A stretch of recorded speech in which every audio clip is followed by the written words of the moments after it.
Please do not forget to subscribe to my channel and click on all so you can be up to date with my channel. The second book of Chronicles, chapter 14, verses 1 to 15:1. So Abijah slept with his fathers, and they buried him in David's city. And Asa his son reigned in his place.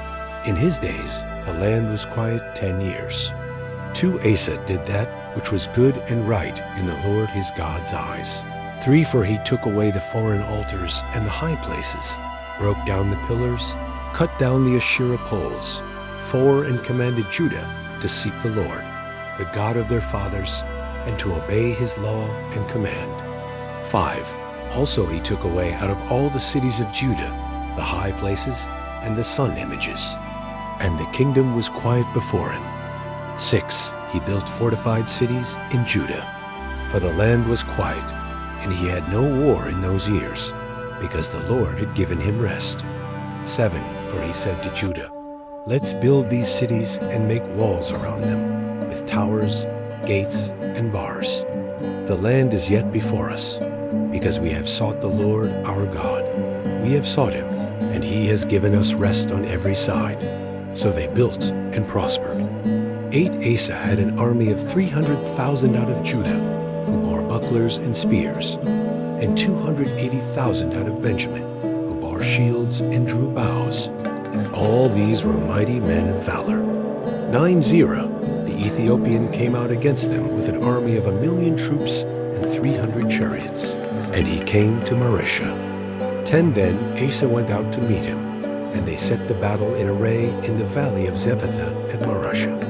11 Asa cried to the Lord his God and said, "Lord, there is no one besides you to help, between the mighty and him who has no strength.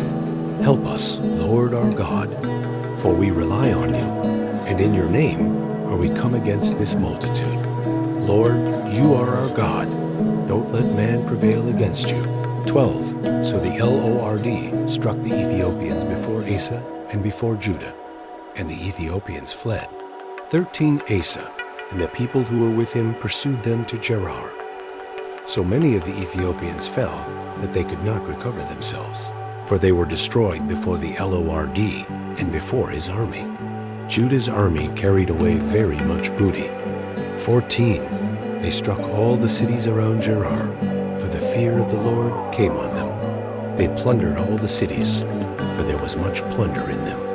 15 They also struck the tents of those who had livestock, and carried away sheep and camels in abundance, then returned to Jerusalem.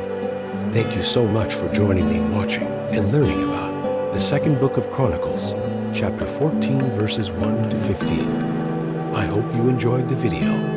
Please subscribe to my channel if you haven't already for more great up and coming pet facts, Bible study, music, and bedtime stories.